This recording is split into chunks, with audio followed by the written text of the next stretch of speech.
Hello, what's going on? It's Doug Cunnington here, and I'm going to talk about the Amazon affiliate program versus other affiliate programs. So we'll get into some of the pros and cons, and then I'll also answer questions. You might notice if you're a regular that I have a different camera going right here. And let me know if you can hear me. That's always good to double check. I hear myself here, but I'm not sure if I'm as loud as I need to be. So just let me know how that goes. Let me get this out of here. Yeah, so a lot of people wonder if they should even bother with the Amazon affiliate program because the commission rates have changed. And I'm going to jump right into it and get into some of the details. And we have Balagan and my man Matt Giovanisi as well. And we got David on, one of the kind moderators. And I'm going to go ahead and make Matt a moderator too because he knows how to keep order in there. Although, Matt, feel free to leave at any point in time. Yeah, this angle is so wide, it's insane. It's a 14 millimeter and it's a full frame camera, so you get the true wide angle.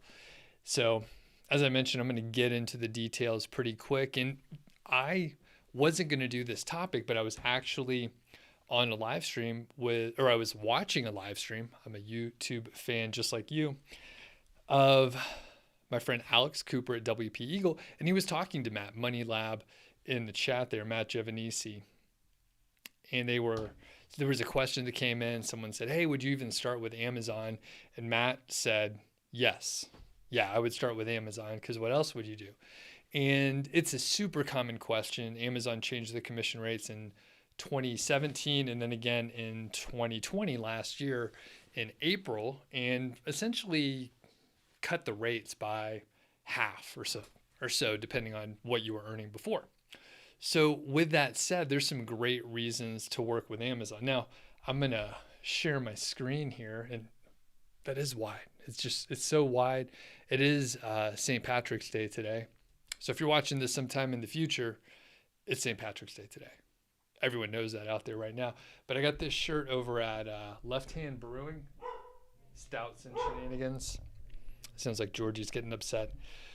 So basically, we're going to take a quick look over here at the commission rates for Amazon. So you kind of get an idea.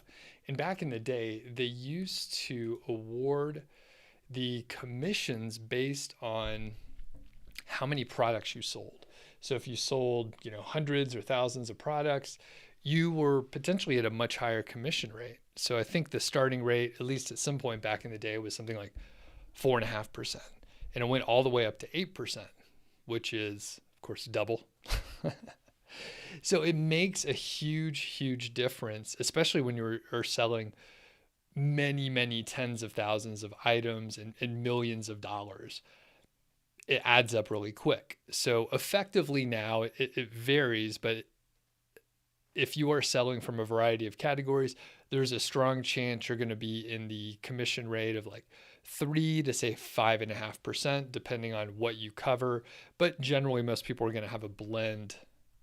So I'll zoom in a little bit here, and you can see it ranges from 0% here, which is low, 0% for gift cards, alcoholic beverages, Kindle products, and so on, all the way up to 10% for the luxury beauty items and luxury store beauty and Amazon coins, which I'm not even sure what that is. But the luxury beauty items, those must be things like moisturizers and maybe some sort of a head polish. That's what I would order. But you can see there's a range here. Most of the time, it's going to end up being fairly low. And the argument is Amazon is busting everybody's balls, and they are lowering the commission rates because they have a very huge market share. The last stats that I saw were in the, I'm trying to remember, 38% range. Oh, and some people are saying it is a little quiet. Usman, what's up? All right, let's see what I can do to adjust things just a little bit here. I can boost it up a little bit. Occasionally, technology is terrible and it resets the volume and some other nonsense like that. Is that better, folks? I can also just move the microphone closer, and that can help too. Okay, so people said the volume's good. Thanks, Matt. Appreciate it. All right, so basically, Amazon has lowered the commission rates. They have a stranglehold on a lot of the market. In fact, Amazon has a reported, right? So we don't know the actual numbers, but something like 126 million Prime members in the US. And that's from Digital Commerce 360. If you just Google it, you'll find the same resource. So we don't know if this is completely accurate, but it's kind of amazing when you have that number of people, and that just means there's really low friction for those folks to buy. So what's the punchline here? What I'm getting at is Amazon is good even though there's a very low commission rate. If you want low friction, if you want easier conversions on your website, probably Amazon's a really good choice, especially if you're just getting started. If you're just getting started, you may need to spend your time on the other things: keyword research, writing the content, publishing more and more, and doing outreach to let people know that you have a website out there. If you do any link building, for example.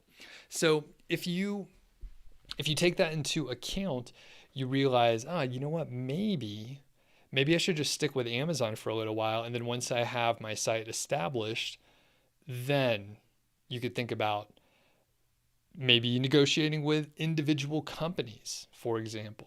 You might be able to go and look at your data directly from Amazon and see that you're selling a large number of products. Now, I got this idea from my friend Mushfiq over at the website Flip.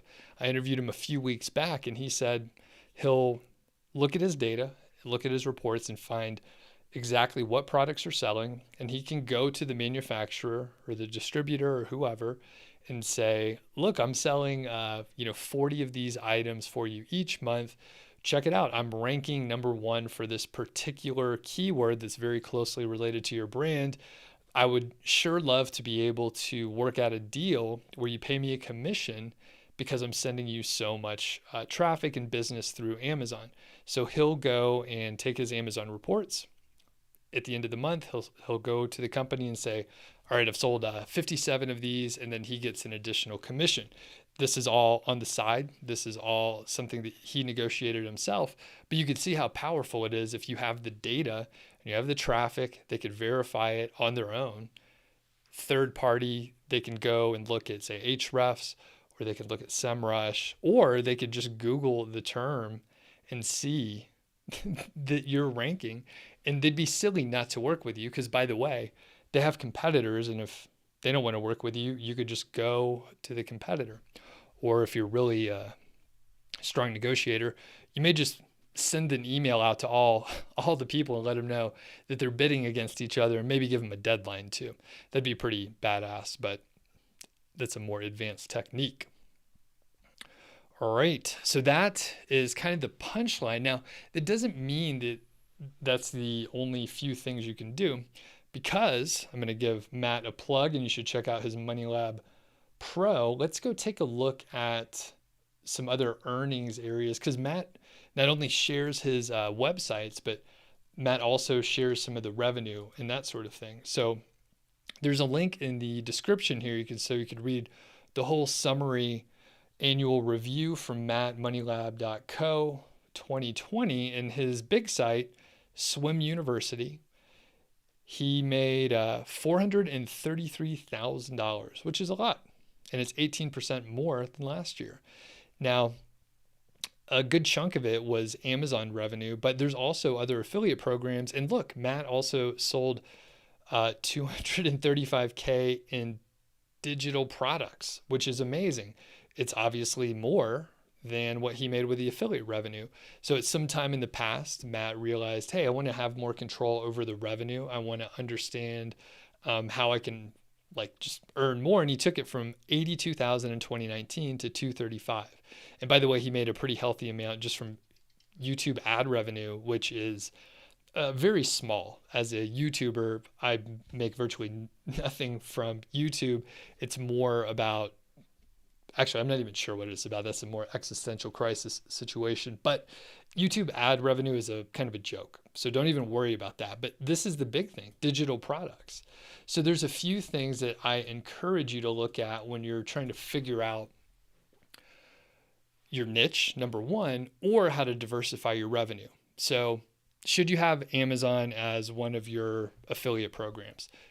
Yes, the answer is yes. You should have Amazon as one of your affiliate programs, even if the commission rates are super low. The fact is, some people are not going to not order on Amazon.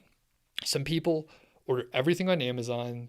They're Prime members. They want to have the 2-day shipping, even if it takes 4 days or however long it might take if there's snow or some other situation. But people are into Amazon. You can look up a product on your phone and like hit click. I can probably accidentally order something while I'm talking right now, just through the verbal cues. So have Amazon, because you're going to sell some stuff through Amazon. You should think about digital products. So Matt created his own digital products for Swim University. You might be able to just be an affiliate for other people's programs. So I want you to look for courses and software. It's a big deal if you can have digital products that you could be an affiliate for. I'm not sure, but I have a hunch that Swim University and their digital products, I'm pretty sure there's an affiliate program for those. So if you're in the swimming pool niche or anything hot tub related, you probably can sell those digital products. The great thing with digital products is they're sort of infinitely scalable. Once it's created, they could be sold over and over again. It's great. It's why I like courses. Some people love software, although with software, potentially there could be a little bit more upkeep, a little more support. So the fact is, it's cheaper to sell digital products because it's digital. You don't have to ship it. There's no inventory. There's many, many advantages. Because there's such a high margin, people will pay a much higher commission rate. So for my courses, it's anywhere from 30 to a 50% commission rate. I'm an affiliate for some other courses out there, and they will also pay somewhere in that neighborhood of 30 to 50%. If you can find those courses, which they exist for all sorts of different things you probably don't think there could be a course on, like swimming pool or hot tub care, there's actually courses on those. If you're ambitious, you can also create those courses, and then you could be the one taking the 90% margin or so. There's always some cost associated with the distribution or hosting of the digital products, but it's relatively small and it scales really well.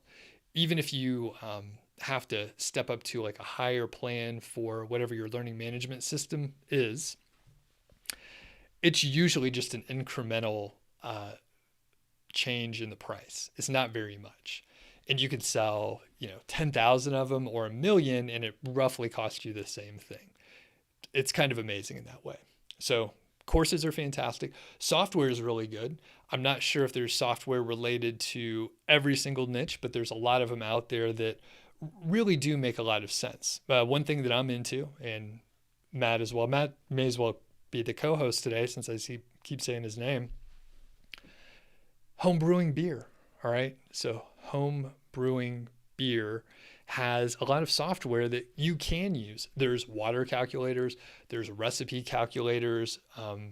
There's probably several other things that you could buy from a software standpoint. And people that are into their hobbies as much as Matt and I are into beer, we will spend a few dollars for an app. And I can't remember the one that I used to use, but I think it sort of stopped being popular. They stopped updating it. But I'm pretty sure I spent like $50 on a piece of software so I can have it on my phone. And then maybe I paid another $20 to have it on the computer or vice versa. But I spent some money on those apps. So there's tons of them out there. There's also different angles from a digital standpoint that people may be selling something, and you can figure out what those are. Check out the industry. Go find your competitors, for example, and see what other products they are selling. So it'll give you a lot of ideas just to do some competitor analysis.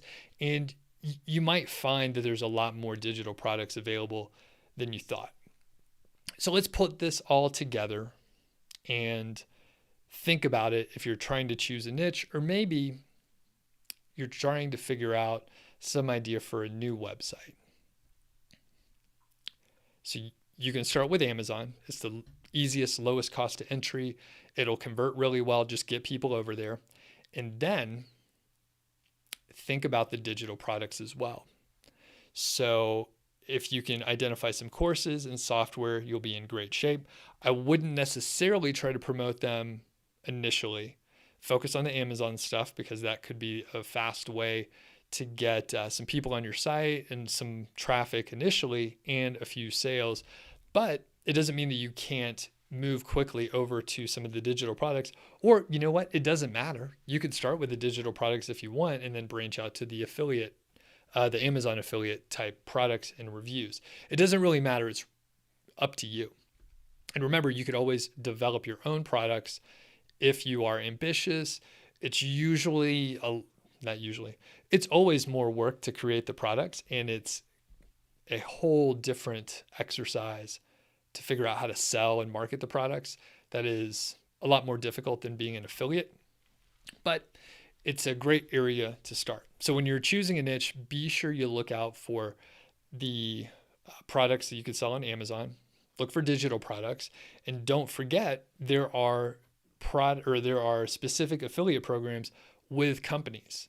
So you can try and make a side deal, like Mushfiq mentioned in his interview with me, but you can also just go to a place like Share a Sale.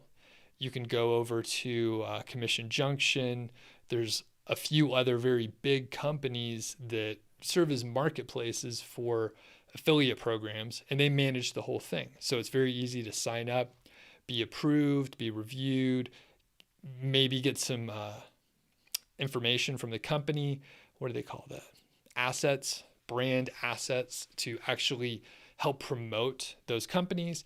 And then everything's sort of built in because Share a Sale or Commission Junction or whomever manages the relationship. So you're not getting a check necessarily that you have to figure out how to get paid and all that stuff. It's all managed through the platform. So with all that said, you can probably find a good niche. And I see some questions out there, so we're going to hop into the questions momentarily here. Before we do, again, shout out to Matt Giovanisi at Money Lab. He's active in the chat here. Thank you, Matt. And he was trying to remember the beer recipe app. It was Beer Alchemy. I just remembered it's Beer Alchemy. So that's the one. And plug for, I guess, I don't know if I have a affiliate link for the Money Lab Pro membership, but that's Matt's community and education platform. So check it out if you're interested, and definitely check out the moneylab.co/20 written out. That is his year in review if you are interested.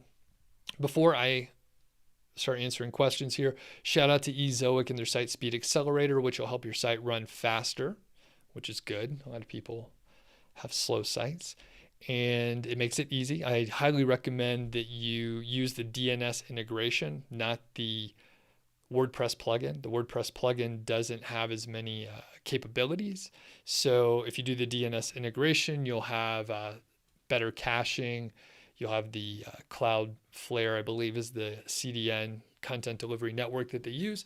So shout out to Ezoic, much appreciated. Even if you're not going to use that specific functionality, let Ezoic know that you appreciate the sponsorship. All right, we can answer some questions. And yeah, I kind of dig the very wide angle. I have a new project that I'm working on. So I have my other camera downstairs in the studio. So, well, we got a lot of celebrities in the crowd today. Also WP Eagle and Matt, both of which I gave you guys a shout out because you gave me the idea for the topic today. I had nothing, but I watched you guys yesterday and it felt good. All right, let's hit some questions here. We have niche website builders. They can write content for you. They also have a bunch of link building packages. I recently saw they have an FAQ service out there.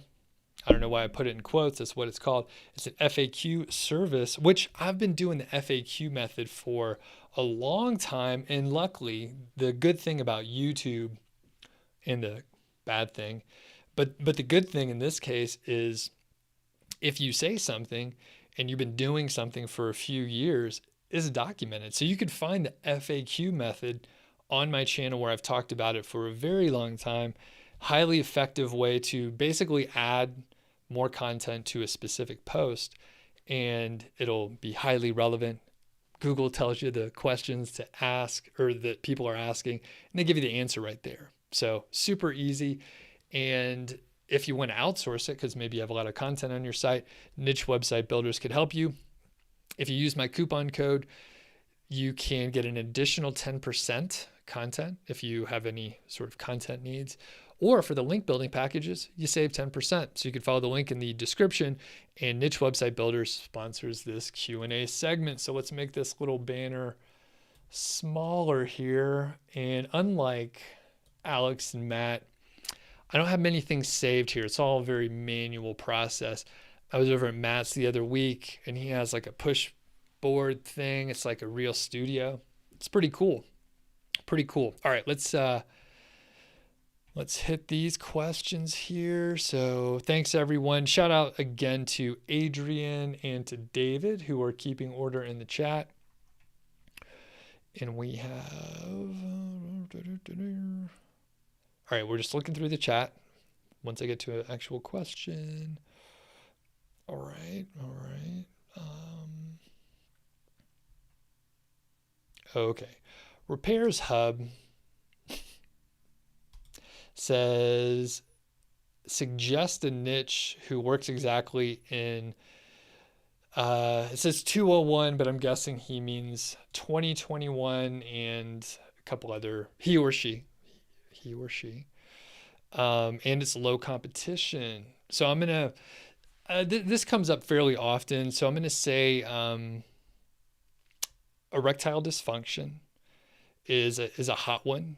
Do some research on that. You'll have a good time. Or outdoors. So erectile dysfunction or outdoors. Those are hot topics, and I think some other people mentioned some stuff here. Basically, if you could find products that are being sold on Amazon, you probably have a shot to sell some things. And you can go have a look at one of my other videos where I talked about how to find a niche, but basically any niche is fine. And any niche is fine. And it's really good if you have some at least light interest, or you could be really interested in it. That's fantastic. And some other, it's cool. All right. So Alex says, the wide angle's cool as well. Thanks. I wasn't sure. I thought maybe it's too wide. It's funny. The camera's like fucking 3 inches from my face. It is right in my face, and you can still see like the stuff on the desk. I had to throw things on the floor because it's a mess in here.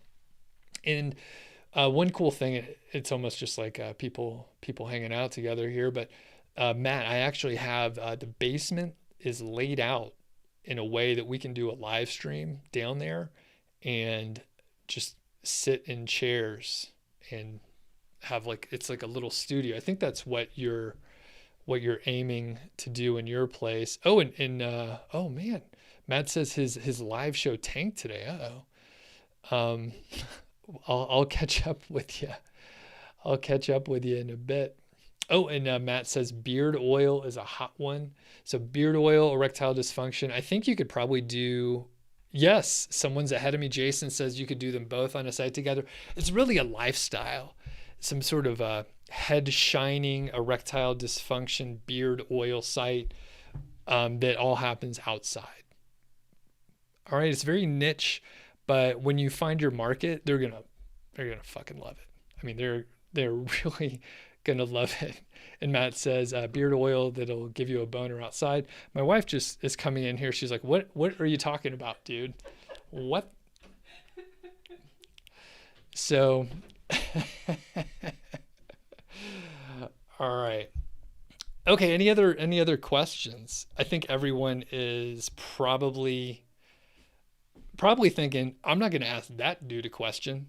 That doesn't make sense.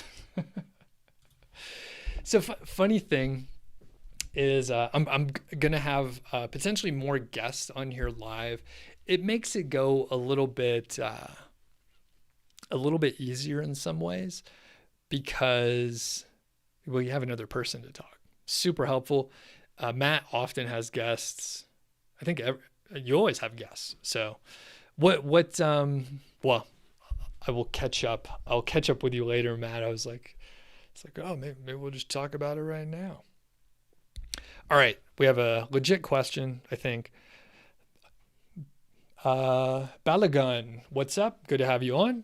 Says this: does an age domain with no content have an advantage over a fresh domain with content in terms of content ranking? So, a couple things. I think your question might be flawed a little bit. So, if you have an age domain with no content, what will it rank? If there's no content, what will it rank for? If you're asking is it possible for a site to rank if it doesn't have any content just because of its existing backlinks, it is possible, but I would wager to guess that most likely it will not keep its rankings for very long because a searcher would immediately bounce and see, oh, there's nothing on this website. I'm out of here. So I think a better question would be an age domain with some content, would that do better than a fresh domain with more content, maybe better content? And the answer is, unfortunately, an unhelpful, I don't know either. So even if you ask a better question, the answer is still not very helpful. But what you're really asking is, does an age domain make a difference? Most of the time, yeah. If you have an established domain, if you have an age domain that has a shitload of backlinks, it's probably going to do better, faster than a fresh domain. Will it always do better? No. Sometimes you're going to find that it doesn't do as well. And sometimes a fresh domain is just going to do a better job. So if you go try to find some case studies and just hear anecdotally what might happen if you launch, say, 3 or 4 sites all in the same niche, roughly the same quality content, same keywords, and launch all 4 sites at the same time, there's a strong chance they're going to perform differently, even though as much as possible, as much as you could control it, the content, the length, the quality is all going to be equal. So the fact is there's some randomness, some variability. Maybe it's something specific that a Google engineer who works in the search department could tell you exactly the difference and why some sites will perform better. But I know people who start multiple sites at the same time in the same niche, try to launch them all equally, and some perform better than others. All right. Shout out again to Matt and Money Lab. Definitely check it out. If you haven't before, there's a link in the description. And also for WP Eagle, and I assume most people, if you're watching this, you probably know Alex Cooper at WP Eagle. He helped me out a lot when I was getting started on YouTube. I appreciate that. So check out his stuff. He has a couple public case studies where he shows you exactly what he's doing on his sites. He shows you the sites and gives very frequent updates. All right. Excellent with the questions, folks. And we have Muhammad says, if we get 2 to 3 expired domains with a high domain authority and redirect to our money site, is it helpful in ranking? Yes.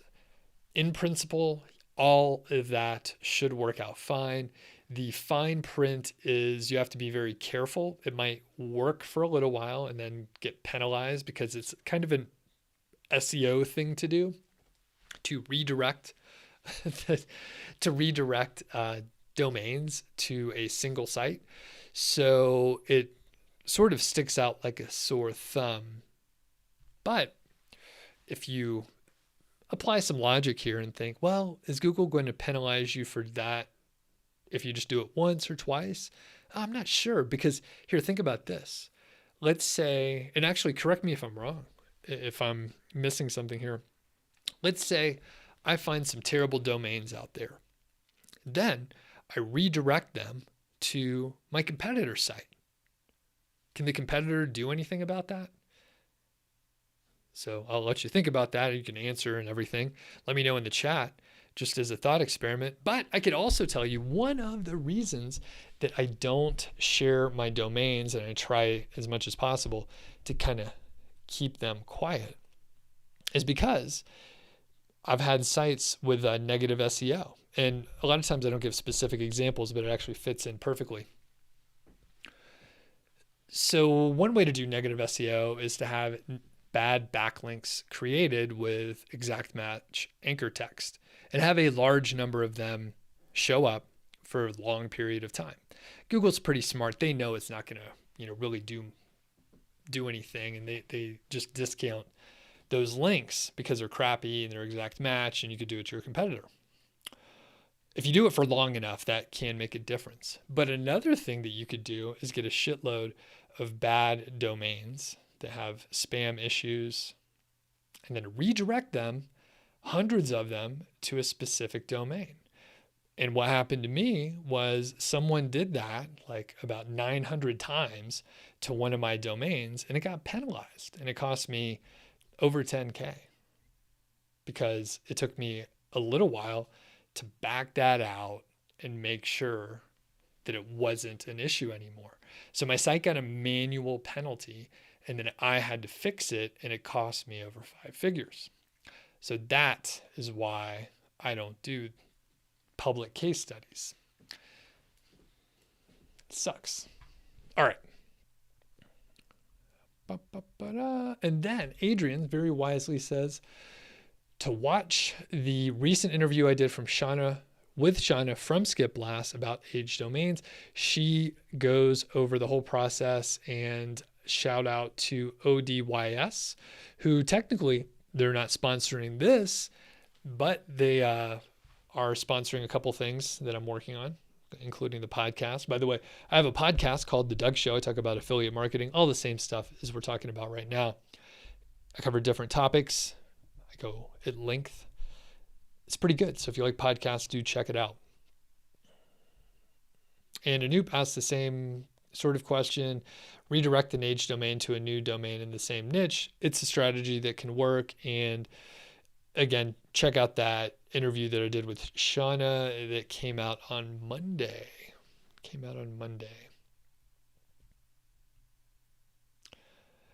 All right. And Repairs Hub says, give an idea of a niche from which there will be income within a year.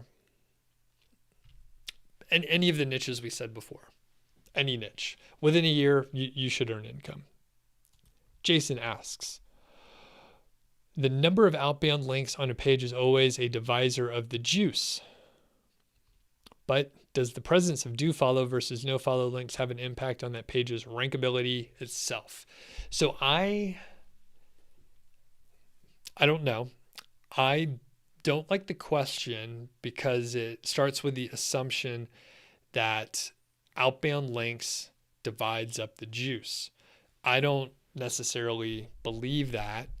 And Jason, it's Jason, right? I think so. Jason, do you have a good source that says that is definitely true? I don't think that it necessarily is. It's a common analogy for I think the way I heard it was from Pat Flynn, and he says, imagine a web page is a juice box, and every time you link out, there's holes in the juice box, and it sprays out that juice. I'm not sure why juice box or anything like that, but that's what we're calling it. So if you think of it that way, then you would think, well, the more links that I have, the faster the juice goes away and the more it gets rid of the link power. Well, if you turn it around and you apply that and you think, well, I'm not going to link anywhere, I'm going to keep all that link juice on the site. Well, that doesn't really make sense, because that would mean a site that has like a whole lot of links probably wouldn't rank very well because they've sent all their link juice elsewhere. So I haven't seen recently any information that makes me think that the number of outbound links on a page is the divisor of the juice. So the actual question is, but does the presence of do follow versus no follow links have an impact on the rankability? I don't think so specifically. I think it's normal to have mostly do follow links. If you just think of the average blogger, if they actually take the time to put a link on their site, it's probably the situation where most normal bloggers are just linking. They want to send that out. Then as far as no follow, that could totally be normal too. Those are going to occur probably in comments most commonly. But if you have ads on your site or affiliate links, you may make those no follow as well. Jason does say, Google has stated clearly in the past that outbound links on a page is the divisor of the juice. And he also says, I hate the juice bit, but the divisor bit is widely accepted. Of course, Google can definitely be misleading us. Okay, so the divisor of the juice is widely accepted. Okay, I honestly didn't know that. I think it's probably arguable. But if that is the case, wouldn't we want to not link out as much? Or is it just the amount of links makes each link less powerful? Is that the assumption? I'm not sure what to exactly take away, but I don't worry about it too much. I think when there's a situation like this where I'm obviously, unfortunately, it was most of the questions today. These are advanced questions, though. They're good advanced questions. Basically, if it is a little bit unclear about the answer, I usually throw away my tinfoil hat and stop thinking like an SEO and think about the searcher or the visitor to your website and what would be most helpful. So when you do that, you probably are making a more reasonable decision versus, overthinking, should I actually put a link on this page because I don't want to divide up the link juice? Because that's when it comes down to, like, is this helpful for the user, or am I trying to keep link juice on the page or some other thing like that? So it can get you can make very weird decisions if you are only thinking about things from an SEO standpoint. And Medi is on. What's going on? So, Channel C does have a good point here from just earning from affiliate programs. You can make more with programs that have rebills. So these are often software products, which fits perfectly with what I was mentioning before. So software products are fantastic.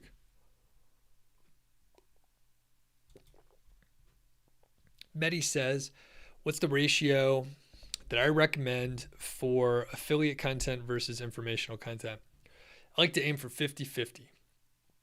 Personally, 50-50. It keeps you in that nice, safe range, but depending on how you're monetizing, for example, if you monetize with Ezoic, that is what Shauna Newman from Skip Blast is doing with her aged site case study, although she's not calling it that. I think that's the name of my old case study. She's monetizing with Ezoic. If that's the case, maybe you want to publish mostly informational content, which sometimes can be less competitive and you could rank more easily with informational content.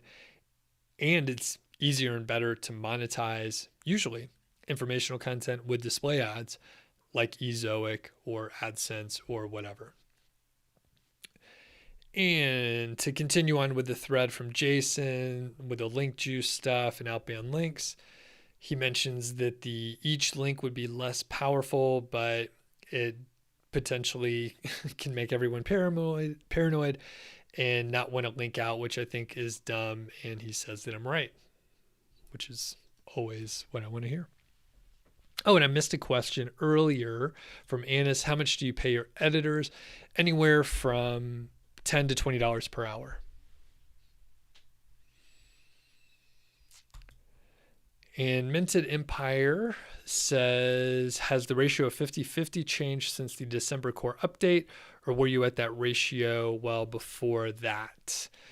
Generally, yeah, I was at the ratio. That's the ratio that I advise, and I've said that for at least 5 years, 6 years.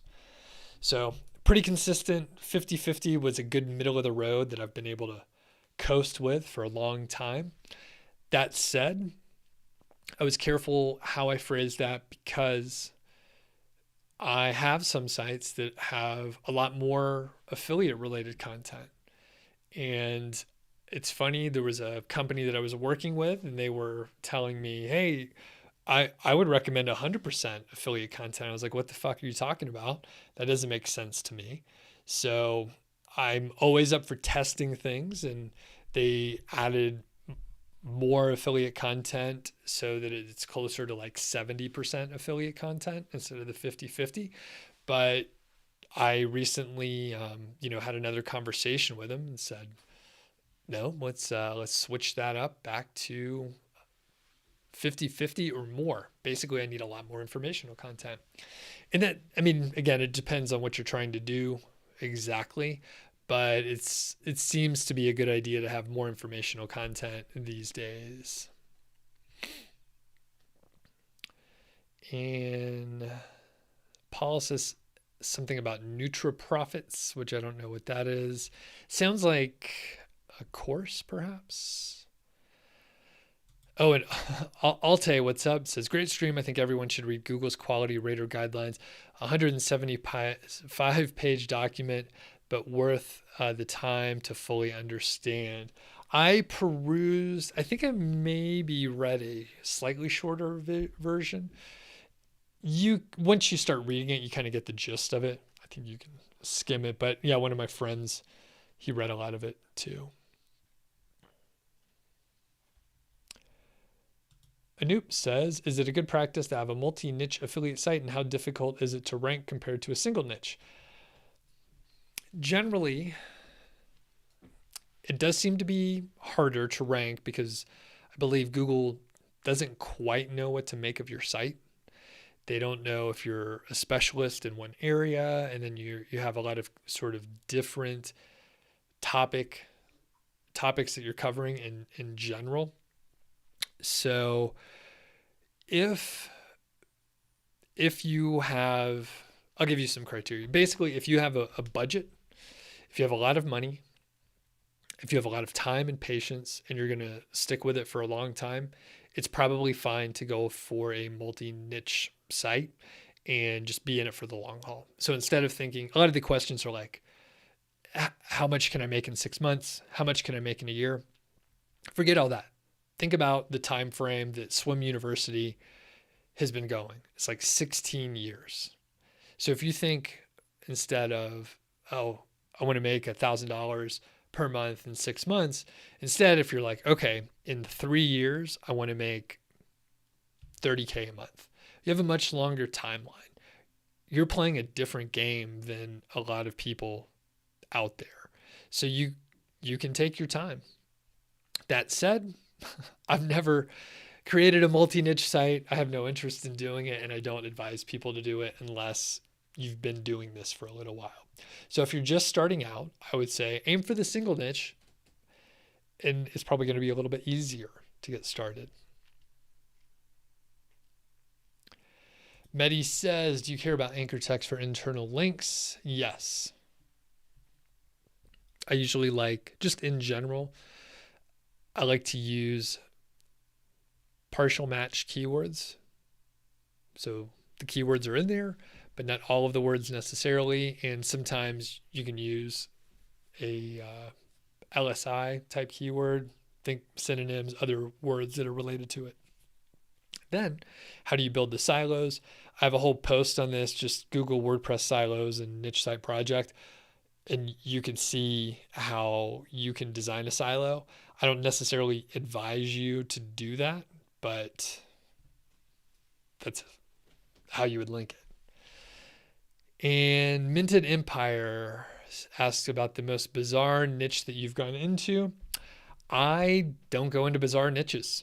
That is not an area that I've gotten into. I think I've heard of some, but I've mainly heard of these in confidential settings, so I can't talk about those, but I've heard about some unusual ones before.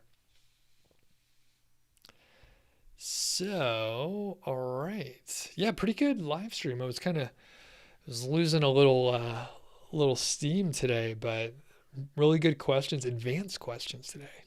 Nice job. Chris says,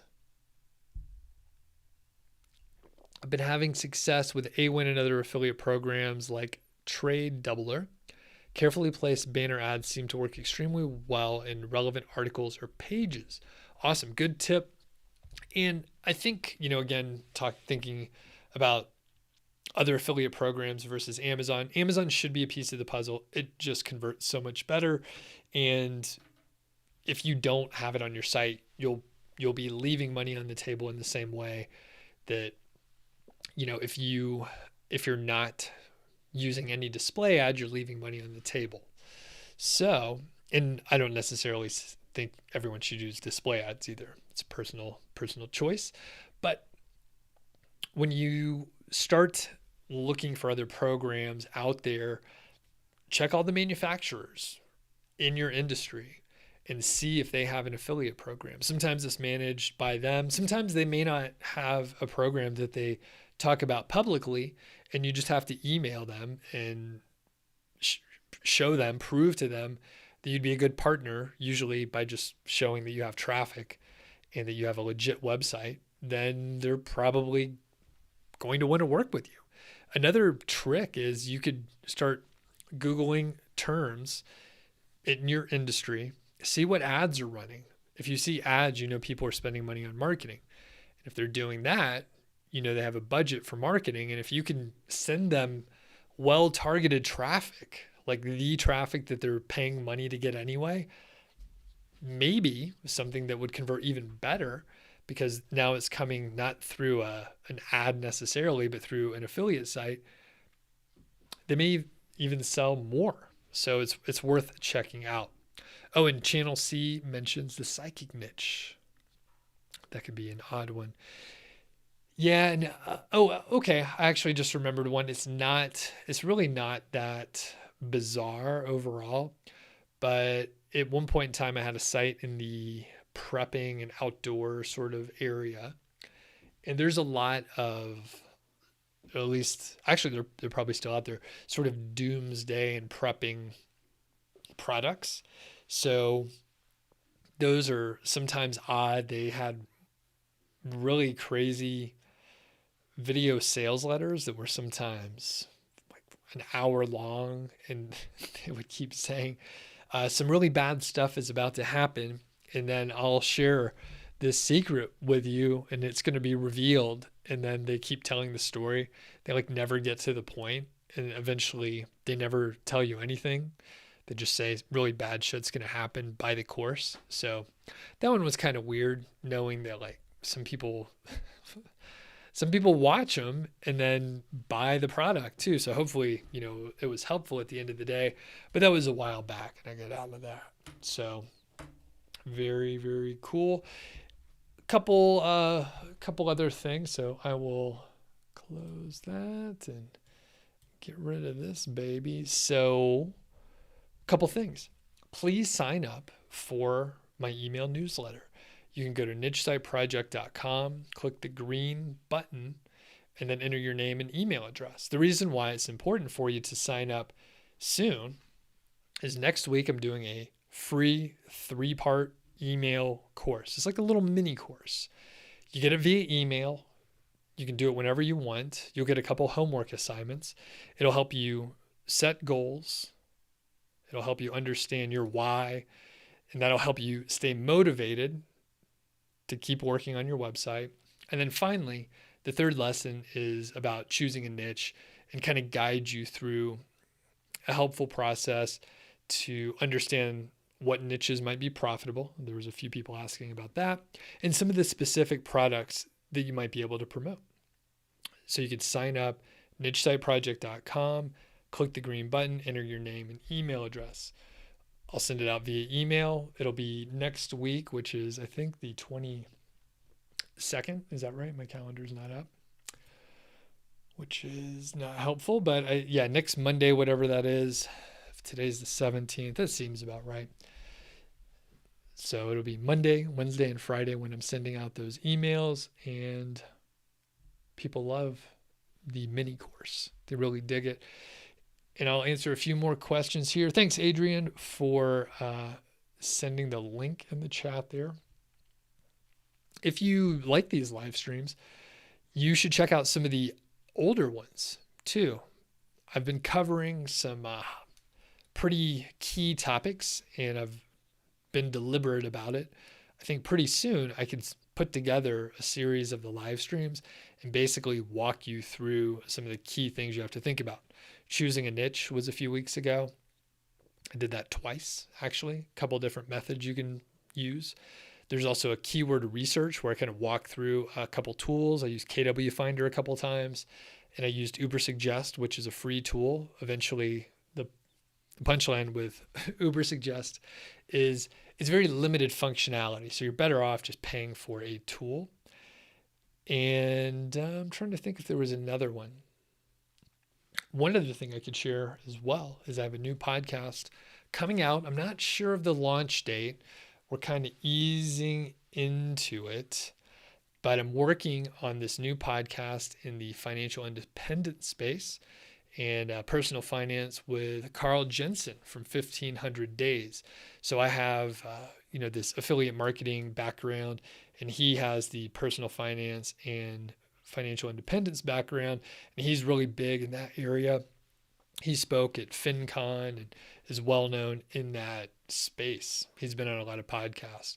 So it's going to be awesome. We've done a few episodes already. I'm waiting to reveal the name, but you'll hear more about it. And the cool thing is I have a feeling it could be bigger than what Carl and I have worked on individually. Fingers crossed, we're having a really good time doing it so far. And David asked if I recently switched to ActiveCampaign. No, actually, I think that was Matt who went to ActiveCampaign. I'm with Kajabi now. So I'm over with Kajabi, which it's actually been really good. I've migrated all my courses over there.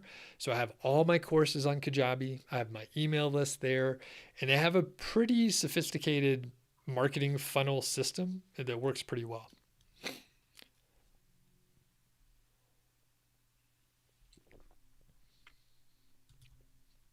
All right, and Mirza says, what about building niche sites and then flipping it? Yeah, that's a great strategy. So I'll mention 2 interviews that you should definitely listen to. One with Shauna Newman. So that was last Monday. She usually builds a site up. Once it hits, I think like a 6-figure evaluation, she'll consider selling it. So I've done a few episodes with Shauna, I think about 3 or 4. So check out all of them. And she's over at Skip Blast. The other person I'll point out is Mushfiq, and that is the website Flip. There's a link in the show notes and description. So check that out.